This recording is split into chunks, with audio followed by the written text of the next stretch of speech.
as tensions flare between the United States and North Korea, fueled by Donald Trump and Kim Jong-un's war of words. They will be met with fire and fury like the world has never seen. It's worth asking, what do we actually know about the Supreme Leader? We are definitely underestimating Kim Jong-un.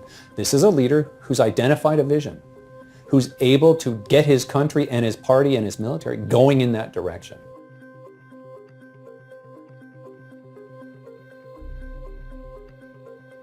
Nikki Haley, our UN ambassador, said this is not a rational person in reference to Kim.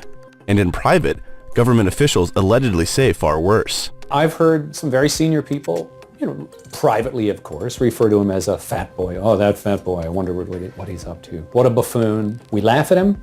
We call him names. We think he's crazy. Most of our popular culture views him as a joke. They have a wacky totalitarian leader who loves military parades and Dennis Rodman. By the way, that haircut, amazing.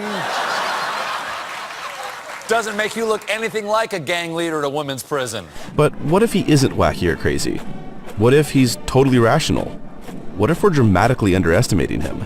We have had for decades a question of whether the North Korean leaders are crazy or not. It's a mistake because we forget he's a leader in charge of this country. If he was truly insane or irrational, there's no way he could manage all of the competing interests in his bureaucracy and the party and the military if he didn't know what he was doing. He knows exactly what he's doing.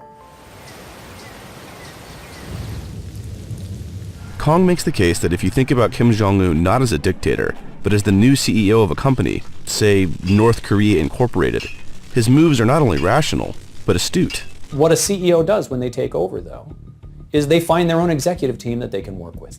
Now, that turnover in executive leadership hasn't been without controversy, including allegations of executing political opponents. Another thing that a CEO does when they come in is looks at middle management and decides who can they work with, who's basically deadwood. What you see over the last 6 years with Kim Jong-un has been a turnover of the executive team and the middle management. He's forming his own team.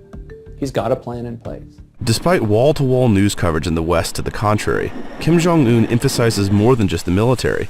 He preaches a gospel of economic development too. He has announced what he calls a Byungjin line, or a parallel development policy, which is nuclear weapons and economic development. That's his vision. His father, Kim Jong-il, only emphasized the military aspects.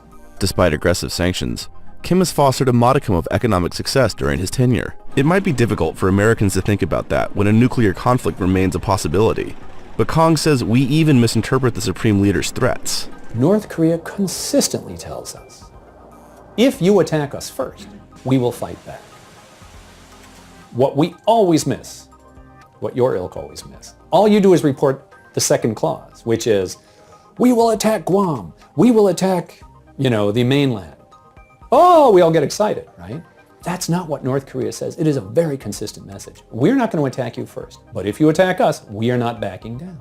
If Kong is right, everyday Americans up to politicians at the highest levels of government completely misunderstand and misjudge Kim Jong-un, perhaps at great peril.